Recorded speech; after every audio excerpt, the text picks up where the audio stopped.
Hello, this is Mindy from The Weekend Gardener, and today we're going to learn how to make water globes.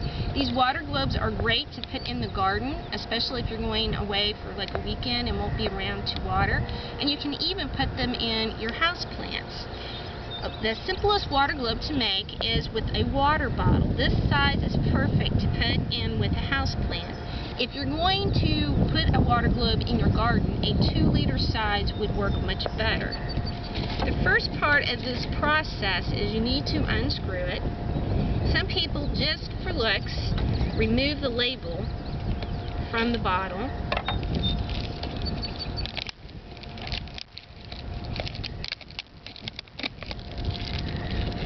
Make sure you dispose of it properly. What I've found is with these water bottles, the best way to poke the lids is with a safety pin. What you simply do is you put the lid on a hard surface and you poke several holes in the lid. I wouldn't go over 6 holes because then that's going to let the water out too quickly. The next step to this process, you can either leave the bottle as a closed system. You would fill the bottle with water, put the lid on, and then put it into your container in your house for your house plant.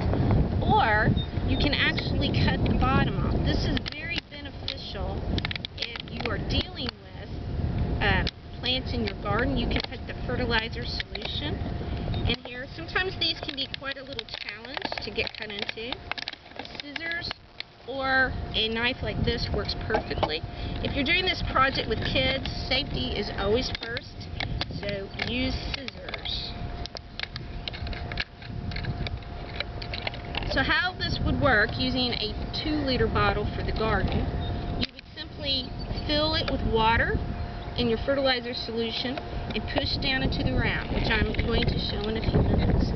A more decorative approach, if you were utilizing these water globes for the landscaping in front of your home, would be a wine bottle.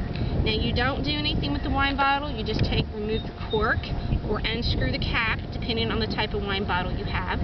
Some people actually decorate the outside of the wine bottle or actually use glass paint. They pour glass paint on the inside, swirl it around so it has a decorative finish.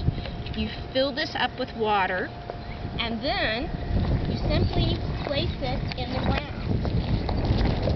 It takes a little effort to simply push it into the ground near the plant that you want water.